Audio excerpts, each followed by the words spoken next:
Being played is really humiliating, hard to recover from, and really difficult to admit. How do I know? Well, I've been played. In this day of misinformation, it's very easy to get played. We've got marketers that are really getting smart and clever with AI. We've got politicians. And, we have our colleagues and our friends also that are exposed to so much misinformation that can be really pull us in. And that doesn't even mention all the scams that are out there.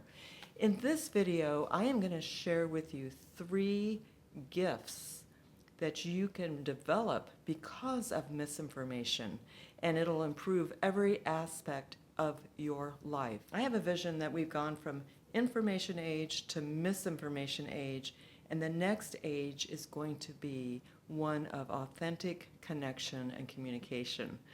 You may call me a dreamer, but I hope I'm not the only one. Historically, I always was one to trust until I had a reason not to trust. But in the last 10 years, I've definitely become a skeptic, which is I really want to make sure that what I'm hearing and what I'm perceiving is actually accurate and true. Now, that's very different from being a cynic. Being a cynic is where you just don't believe anything. So let's get on with these 3 gifts. The first one is honing your critical thinking skills. I have 6 considerations for critical thinking. The first one is, what is their motivation? And not that it has to be bad, but are they trying to sell you something, invoke fear? Are they trying to manipulate you in some way of believing or to make you do some type of action? What is their motivation? Or is it to be pure of heart and help you? Get really clear on that with everything. The second consideration is their expertise. Are they taking somebody else's expertise and manipulating it in some way to make a point? Or do they actually have expertise? And what's the original source on that? So what is my expertise? Well, several things. One is I have been played and I've learned, and I also am an engineer by background, so I adept at critical thinking. And I've also been doing leadership and team development for 3 decades. So that's my expertise. The third consideration is, what is the evidence and is it verifiable? There's lots of good resources where you can double check things, and finding evidence is really an important thing to do. Rather than listening to some guru or someone that's really good at advertising, check out what is the actual evidence. The fourth consideration, what problem are they trying to solve? And is it really a problem? I find that sometimes I see things and I think, well, is that actually a problem, or is somebody trying to manufacture a problem? That's the fourth consideration. The fifth consideration is, what is their bias? There is always bias. And it's not necessarily bad, but there is always bias. Check out different sources and find out what is their bias. And I'm not saying one bias is right or wrong, but being well informed of what the bias is very important. The sixth consideration is, do you know someone that you trust that is an expert in that field? And have you talked with them? Have you consulted with a known expert that you know? A warning, you may hear some misinformation from someone that you trust and respect. And it may not be that they're trying to mislead, but just like all of us, we can get duped. And I think back on Colin Powell, who in my lifetime is probably one of the most respected and admired military generals. He shared some information that was wrong. It was misinformation, which was about Iraq having weapons of mass destruction. That led us into a war, and it was misinformation. So even somebody well-respected can share something that is off. But it brings me to the next gift. And the next gift is, if you have a colleague or a family member that you suspect there may be some misinformation, how do you have that conversation without making it worse? The second gift is mastering authentic dialogue. If you confront somebody when you believe they have misinformation, what will happen is they will dig their heels in deeper, and you will have further separation and division. What you want to do is approach that very different.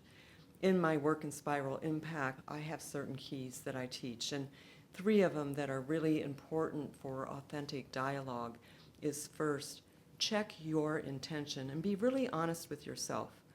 Is your intention to set them straight so they know they're wrong?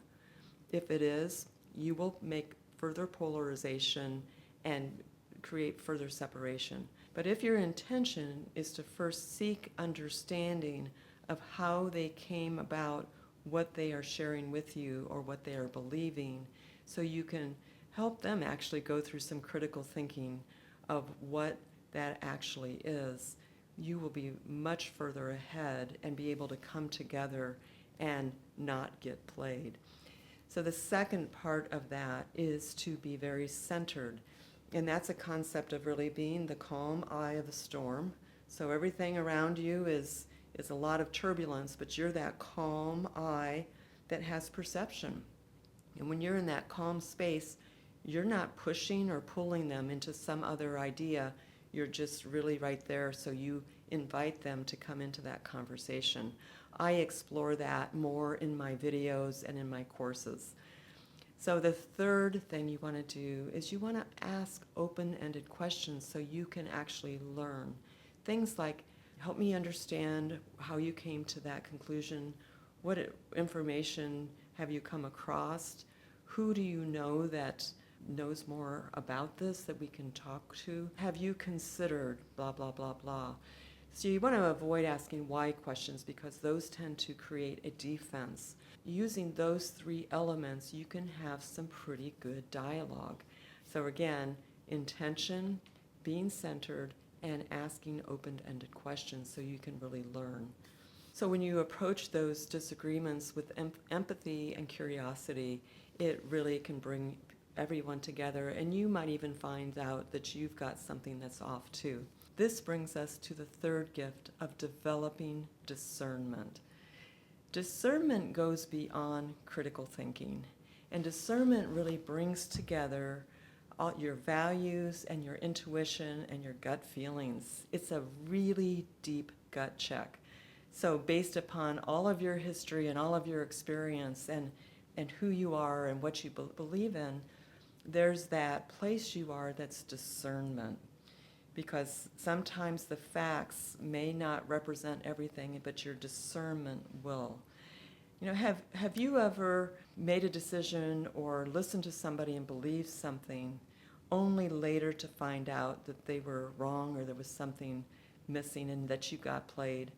And then when you reflect upon it, you knew there were red flags there. You knew there were red flags there that you made a decision to set aside and not pay attention to. And that is where discernment can really help you, is to begin to trust that gut feeling, that intuition that you have. Is so, so very important. To review those 3 gifts that you can develop because of misinformation, that first one is your critical thinking skills.